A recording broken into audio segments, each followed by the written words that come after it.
Hello everyone. Previous class में हमने tissue system की थ्योरीज पढ़ी थी कि किस किस अरेंजमेंट में सेल्स या टिश्यूज़ होते हैं और वो किस किस ऑर्गन का फॉर्मेशन करेंगे। तो उसके बाद में हमने पढ़ा था कि एक जो मोनोकोट स्टेम होती है उसके प्राइमरी स्ट्रक्चर कैसे होते हैं, उसके प्राथमिक संरचना कैसी होती है। तो ओवरऑल जो बेसिक्स थे हमने प्राथमिक संरचना का अध्ययन ऐसे नहीं है कि वो एक पर्टिकुलर किसी प्लांट स्पीसीज की बात कर रहा हो। मीन्स प्राइमरी स्ट्रक्चर का मतलब है कि जितने भी मोनोकोट्स हैं उसमें मोस्टली वही संरचना पाई जाती है जो हमने उस दिन पढ़ी थी। मीन्स एक पर्टिकुलर, जैसे कि मैंने किसका उदाहरण लिया था, मेज का। तो मेज का उदाहरण लिया था। इट मीन्स ये नहीं कि हमें सिर्फ मेज ही आता है।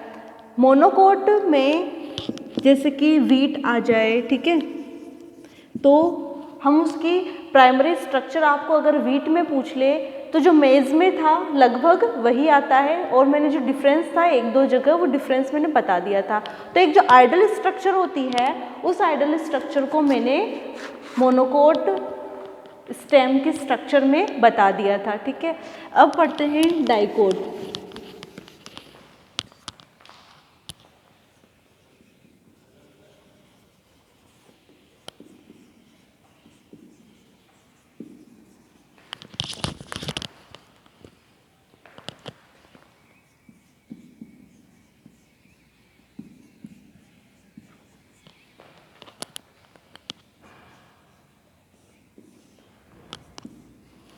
तो प्राइमरी स्ट्रक्चर इट मीन्स मैं उन्हीं सभी डाइकोट्स की बात करूंगी जिनमें मोस्टली यही संरचना पाई जाती है, ठीक है।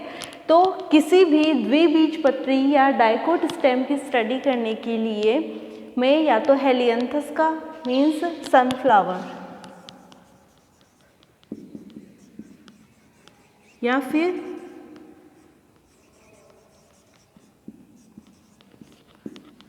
क्यूकुरबिटा का उदाहरण लूँगी, ठीक है। क्यूकुरबिटा मीन्स ककड़ी फैमिली, ठीक है। तो या तो सूरजमुखी या फिर ककड़ी की टीएस लेंगे या ट्रांसफर सेक्शन लेंगे, उसकी माइक्रोस्कोपिक स्टडी करेंगे या माइक्रोस्कोप के नीचे उस ट्रांसफर सेक्शन को देखेंगे तो हम क्या क्या देख सकते हैं, कौन कौन से क्षेत्र या रीजन्स दिखाई देंगे, उसमें कौन कौन से स्ट्रक्चर्स दिखाई देगी। तो मैंने हर टिश्यू सिस्टम को 3 भागों में बांटा था।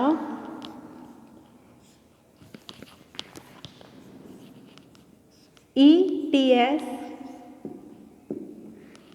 सेकंड GTS और थर्ड VTS।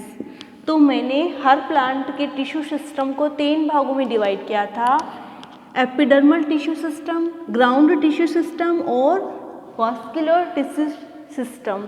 तो फर्स्ट हम बात करेंगे एपिडर्मल टिश्यू सिस्टम की।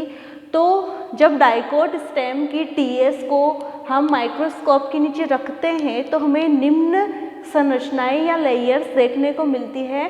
तो फर्स्ट हम पढ़ेंगे एपिडर्मल टिश्यू सिस्टम। तो उसमें जो फर्स्ट लेयर दिखेगी वो है एपिडर्मिस। तो डाइकोट्स की एपिडर्मिस सिंगल लेयर्ड होती है, ठीक है। तो क्या होगी, सिंगल लेयर्ड।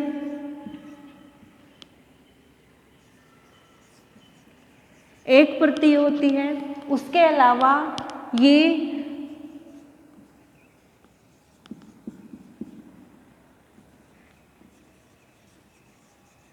ये डोलकाकार या आयताकार कोशिकाओं से मिलकर बनी हुई होती है और ये कोशिकाएं आपस में सटी हुई होती है। तो आप फाइनल ईयर में हो, ये चीज़ें मैं आपको बोल के समझा देती हूँ ताकि इजीली आपको समझ में आ जाए। तो देखो, जो एपिडर्मिस होती है तो सबसे फर्स्ट जो हम देखेंगे वो दिखेगी एपिडर्मिस। तो डाइकोट्स के स्टेम में पाई जाने वाली जो एपिडर्मिस होती है वो एक परतीय होती है। उसके अलावा वह आयताकार व डोलकाकार कोशिकाएं का समूह होती है, या फिर मैं यूँ कहूँ कि ऐसी दिखने में कैसी होगी, ऐसी।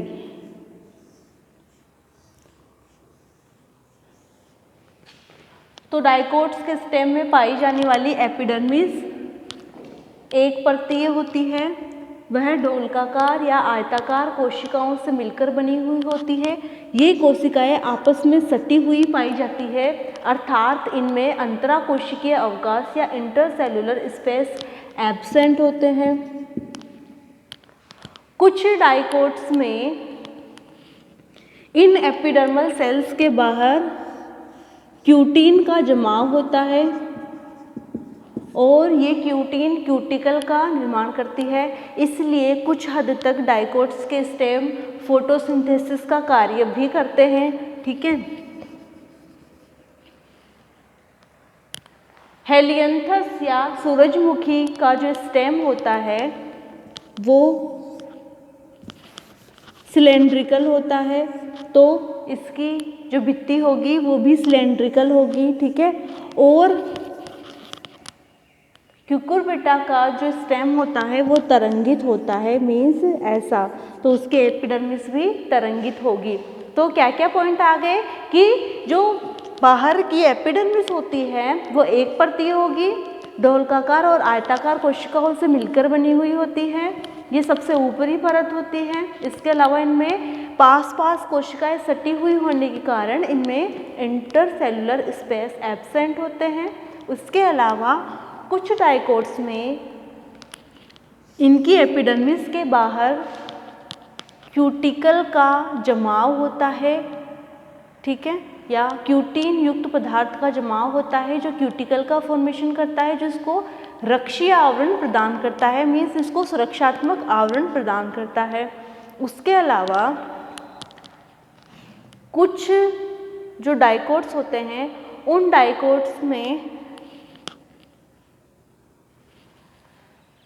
फोटोसिंथेसिस करने की क्षमता भी पाई जाती है। इसके अलावा कुछ डाइकोट्स में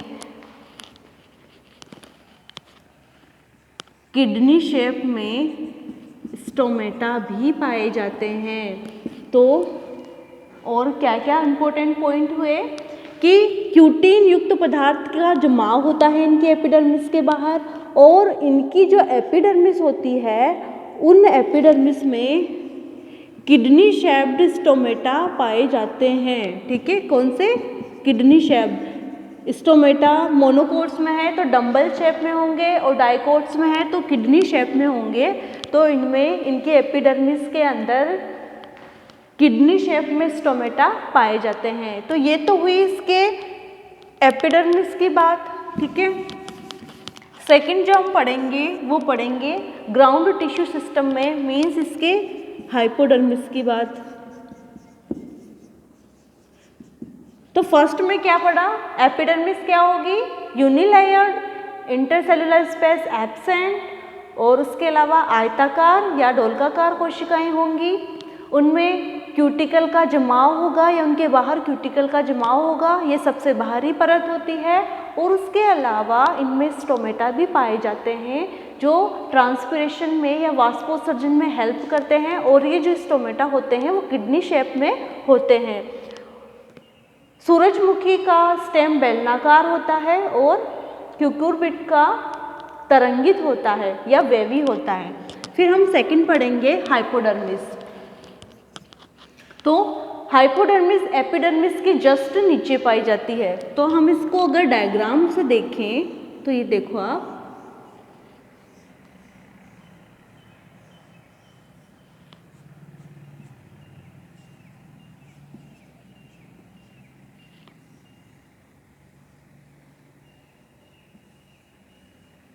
तो ये देखो, ये है क्यूटिकल, ये है एपिडर्मिस, ये है स्टोमेटा, और स्टोमेटा की शेप कैसी है? किडनी शेप या वृक्क के आकृति की। ठीक है, तो इसके जस्ट नीचे जो पाई जाती है वो कौन सी सेल्स पाई जाती है, या इनके नीचे पाई जाने वाली एपिडर्मिस के नीचे पाए जाने वाली लेयर हाइपोडर्मिस होती है। ये हाइपोडर्मिस 3 से 4 स्तरीय या 3 to 4 लेयर्ड होती है। तो ये है हाइपोडर्मिस।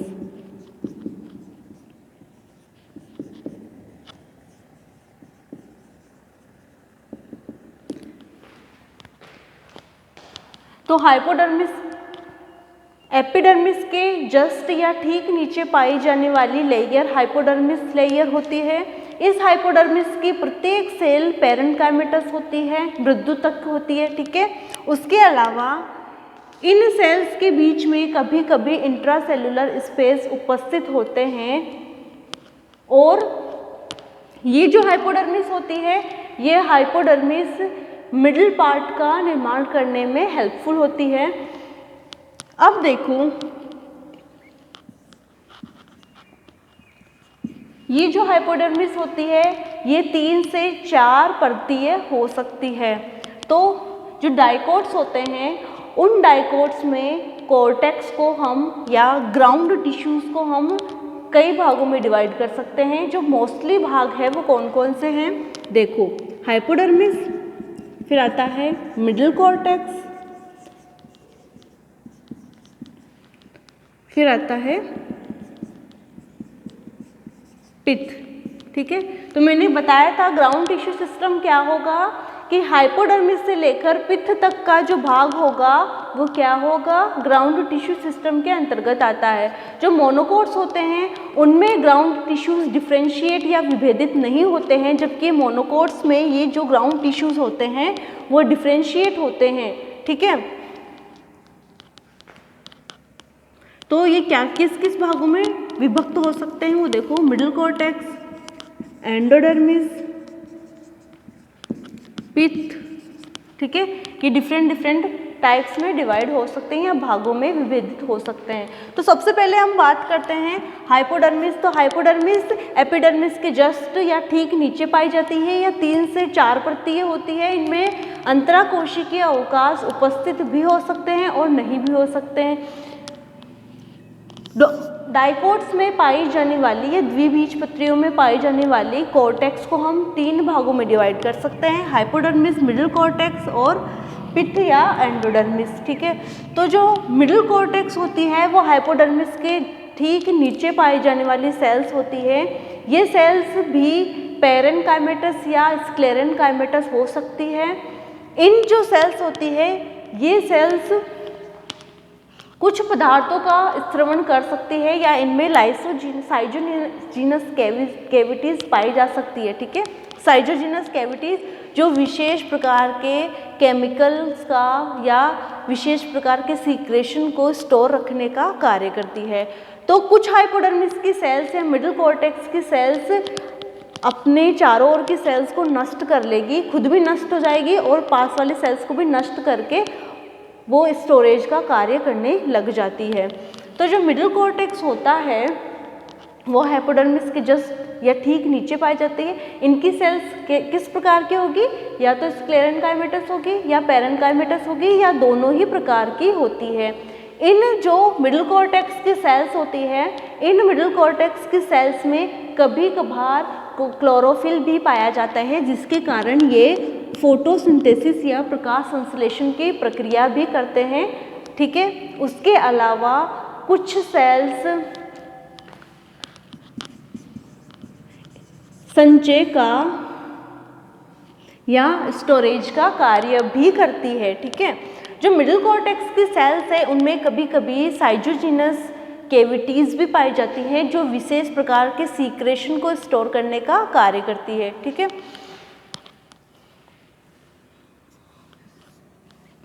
फिर आते हैं एंडोडर्मिस पे। तो ये तो ओवरऑल हुई मिडिल कॉर्टेक्स की बात। तो मिडिल कॉर्टेक्स भी मल्टी लेयर्ड होता है, जहाँ हाइपोडर्मिस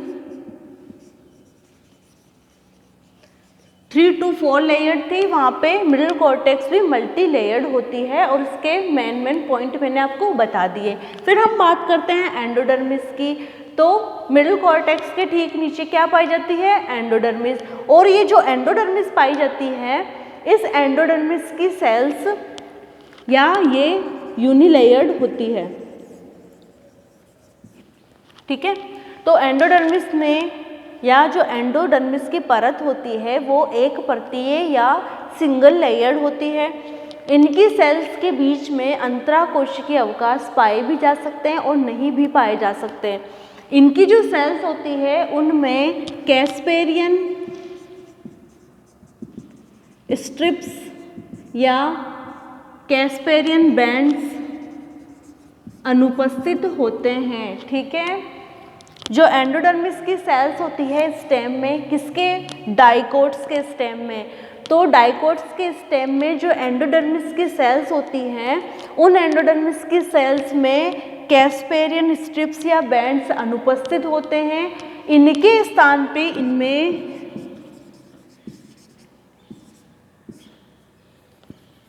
स्टार्च शीथ पाए जाते हैं या स्टार्च बैंड्स पाए जाते हैं। क्यों पाए जाते हैं? क्योंकि ये सेल्स स्टार्च का संचय करेगी तो स्टार्च शीथ पाए जाते हैं। तो मेन पॉइंट क्या हुआ इसमें कि एंडोडर्मिस की जो सेल्स होती हैं उनमें कैस्पेरियन पट्टिकाएं अनुपस्थित होती है, उनके स्थान पे स्टार्च शीथ पाए जाते हैं। स्टार्च शीथ इसलिए क्योंकि उनमें स्टार्च का संचयन होता है। ठीक है, और ये जो एंडोडर्मिस होती है ये एंडोडर्मिस पैरेनकाइमेटस या स्क्लेरेनकाइमेटस दोनों प्रकृति की होती है। फिर हम बात करें पित्त की, तो डाइकोट्स में पाए जाने वाले पित्त की सभी सेल्स पैरेनकाइमेटस होती है। ठीक है, तो डाइकोट्स में पाए जाने वाले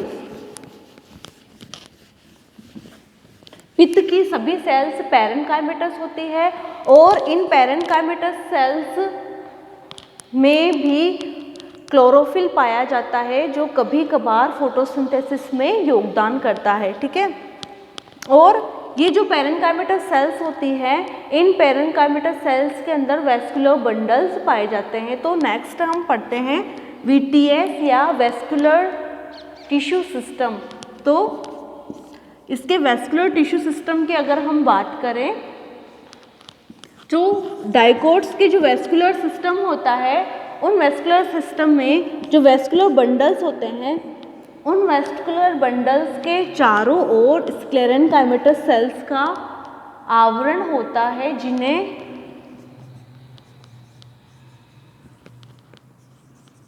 हार्ड बास्ट भी कहते हैं या स्क्लेरेनकाइमेटस शीथ भी कहते हैं। ठीक है, तो डाइकोट्स में पाए जाने वाले वेस्कुलर बंडल के चारों ओर स्क्लेरेनकाइमेटस सेल्स का समूह या सतह या परत पाई जाती है जो इनको सुरक्षात्मक आवरण प्रदान करने का कार्य करती है। इसलिए इन्हें हार्ड बास्ट या हार्ड शीथ भी कहते हैं। क्यों कहते हैं? वेस्कुलर बंडल्स जो होते हैं डाइकोट्स में उनके चारों ओर कभी कभी या मोस्टली स्क्लेरेनकाइमेटस सेल्स पाई जाती है जो इनको रक्षीय आवरण प्रदान करती है। इस कारण इन्हें हार्ड बास्ट या स्क्लेरेनकाइमेटस शीथ भी कहते हैं। फिर हम बात करें इन टिश्यू सिस्टम्स का अरेंजमेंट कैसे होता है, तो वो देखो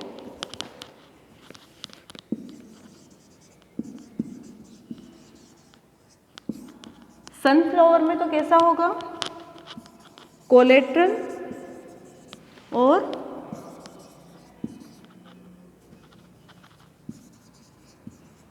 कुकुरबिट्स में बाइकोलेट्रल।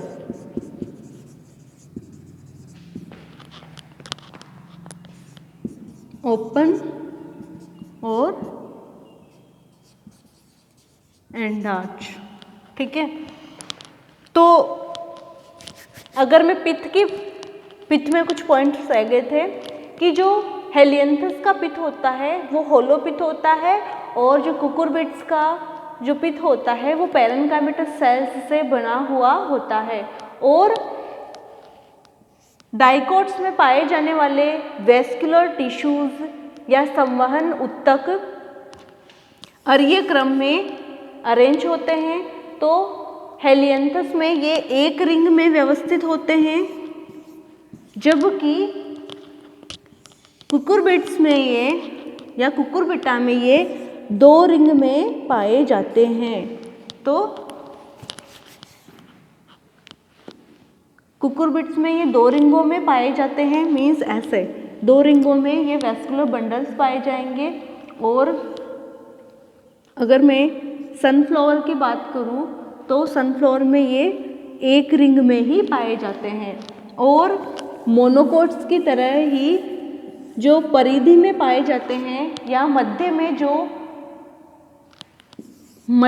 वेस्कुलर टिश्यूज पाए जाते हैं वो साइज में बड़े होते हैं और संख्या में अधिक होते हैं, जबकि परिधि पे पाए जाने वाले वेस्कुलर बंडल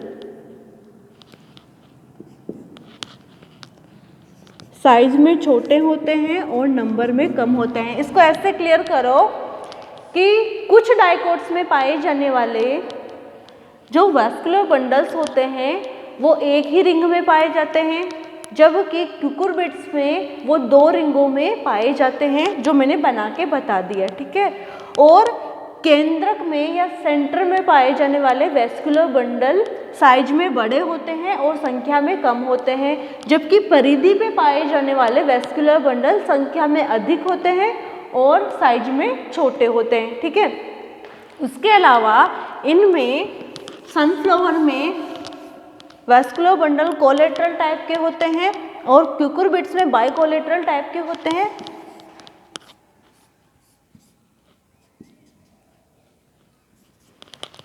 ये है आउटर कैम्बियम, ये है इनर कैम्बियम, और आउटर और इनर कैम्बियम के बीच में अगर जाइलम प्रेजेंट है तो ये होगा बाइकोलेटरल टाइप। जब इनर और आउटर कैम्बियम के बीच में जाइलम उत्तक पाए जाते हैं तो वो बाइकोलेटरल वैस्कुलर टिश्यू सिस्टम होगा, ठीक है। तो आउटर फ्लोएम और ये हो गया इनर फ्लोएम। तो देखो आप, ओपन होगा, बाइकोलेटरल होगा और एंडार्च टाइप का होगा। ये जो सारी टर्म्स हैं मैंने इससे पहले वाले वीडियो में आपको समझा दी थी, ठीक है। तो इनमें पाया जाने वाला जो वेस्कुलर टिश्यू सिस्टम है वो इस अरेंजमेंट में होगा कि केंद्रक में बड़े वेस्कुलर बंडल होंगे, परिधि की ओर छोटे वेस्कुलर बंडल होंगे। जो केंद्रक में पाए जाने वाले वेस्कुलर बंडल्स होते हैं वो संख्या में कम होते हैं, जबकि परिधि की ओर पाए जाने वाले वेस्कुलर बंडल संख्या में अधिक होते हैं। इनके बीच बीच में पेरेन्काइमेटस सेल्स पाई जाती है और इन वेस्कुलर बंडल्स के चारों ओर किसी भी प्रकार की शीत का निर्माण नहीं होता है या किसी भी प्रकार का आवरण नहीं पाया जाता है। और इनमें फ्लोएम पेरेन्काइमा पाए जाते हैं, जबकि हमने मोनोकोट का स्टेम पढ़ा था उसमें फ्लोएम पेरेन्काइमा एब्सेंट थे और उनकी वेस्कुलर बंडल के चारों ओर वेस्कुलर सीथ पाया गया था। इनमें वेस्कुलर सीथ एब्सेंट होता है। सनफ्लावर में कोलेटरल टाइप के वेस्कुलर बंडल होते हैं, क्यूकुरबिट्स में बाइकोलेटरल टाइप के, ओपन और एंडार्च टाइप के होते हैं, ठीक है। इस प्रकार से इसमें वेस्कुलर टिश्यू सिस्टम होता है। और इनके जो ग्राउंड टिश्यू सिस्टम है उसमें एक पॉइंट स्किप हो गया था, मिड्यूलरी रेज, ठीक है। तो मिड्यूलरी रेज का क्या कार्य होता है कि ये जो डाइकोट के स्टेम होते हैं उनमें अरीय दिशा में भोजन का या खाद्य पदार्थों का संवहन करने का कार्य करते हैं। तो अगर मैं स्ट्रक्चर की बात करूं तो इसमें ऐसे स्ट्रक्चर पाई जाती है।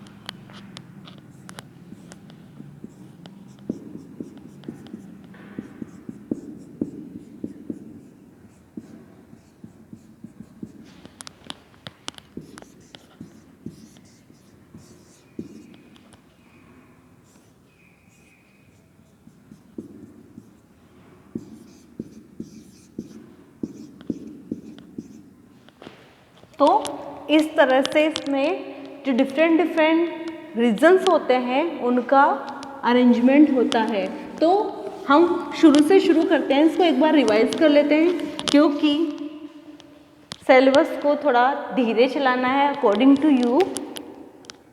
तो जो डाइकोट्स के स्टेम है उसके हम बेसिक्स बातें कर लेते हैं। तो सबसे पहले एपिडर्मिस होती है, जो सिंगल लेयर्ड होती है और उनमें डोलकाकार और आयताकार सेल्स मिलकर उसका निर्माण करते हैं। उसकी जो एपिडर्मिस के बाहर क्यूटिन युक्त पदार्थ का जमाव होता है जो क्यूटिकल का निर्माण करता है, जिसको रक्षीय आवरण प्रदान करता है। उसके अलावा कुछ डाइकोट्स की एपिडर्मिस फोटोसिंथेसिस का कार्य भी करती है और उनमें किडनी शेप्ड स्टोमेटा पाए जाते हैं जो ट्रांसपिरेशन का कार्य करते हैं। फिर एपिडर्मिस के ठीक नीचे हाइपोडर्मिस पाई जाती है जो 3 से 4 परतीय होती है। इन हाइपोडर्मिस के सेल्स में अंतराकोशिकीय अवकाश पाए जा सकते हैं और ये पैरेन्काइमेटस नेचर की होती है। जो डाइकोट्स की कॉर्टेक्स है उसे हाइपोडर्मिस, मिडिल कॉर्टेक्स, एंडोडर्मिस, पित्त और मिड्युलरी रेज में डिवाइड किया गया था। ठीक है, तो मिड्युलरी रेज का क्या कार्य होता है कि ये भोजन या जल का संवहन जो स्टेम होता है उसकी रेडियल स्टेज या अरीय दिशा में, रेडियल डायरेक्शन या अरीय दिशा में करने का कार्य करती है। ठीक है, मिडिल कॉर्टेक्स भ्रूणोत्तक बनाने का कार्य करती है। कुछ में ये फोटोसिंथेसिस का कार्य करती है, कुछ में ये स्टोरेज का कार्य करती है और इनकी सेल्स पैरेन्काइमेटस होती है। फिर आते हैं हम एंडोडर्मिस पे। तो एंडोडर्मिस की सेल्स स्क्लेरेन्काइमेटस या पैरेन्काइमेटस हो सकती है। इनमें कैस्पेरियन स्ट्रिप्स का अभाव होता है, उनके स्थान पे स्टार्च शीथ पाया जाता है। फिर हम बात करते हैं पित्त की। तो पित्त की जो सेल्स होती है वो कम्प्लीटली पैरेन्काइमेटस होती है, लेकिन जैसे कि हेलियंथस के स्टेम की बात करें तो उसमें पित्त होलो पित्त होता है, मीन्स उसमें पैरेन्काइमेटस सेल्स नहीं होती है। और क्यूकुरबिट्स का जो पित्त होता है उसमें पैरेन्काइमेटस सेल्स होती है, इट मीन्स वो खाली रिंग नहीं होती है। ठीक है, जो हेलियंथस का जो स्टेम होता है वो बेलनाकार होता है, जबकि क्यूकुरबिट्स का वेवी या तरंगित होता है। फिर हम बात करते हैं वेस्कुलर टिश्यू सिस्टम की। तो सनफ्लावर में कोलेट्रल होता है और क्यूकुरबिट में या ककड़ी में बाइकोलेट्रल होता है, ओपन होता है, इट मीन्स उसके जाइलम व फ्लोएम के बीच में कैम्बियम पाई जाती है और उसके अलावा एंडार्च टाइप का होता है। इनमें फ्लोएम पैरेन्काइमा पाई जाती है और इनके वेस्कुलर बंडल के बाहर वेस्कुलर शीथ एब्सेंट होता है और इनके वेस्कुलर बंडल के चारों ओर स्क्लेरेन्काइमेटस सेल्स एक रक्षीय आवरण का निर्माण करती है जिन्हें हार्ड बास्ट कहते हैं। और इस तरह से आपके डाइकोट्स की प्राइमरी स्ट्रक्चर या डाइकोट स्टेम्स की प्राइमरी स्ट्रक्चर यहाँ पे ख़त्म होती है। नेक्स्ट क्लास में मैं नेक्स्ट शुरू करूँगी। कोई क्वेरी हो तो आप मुझे पूछ सकते हैं। Thank you.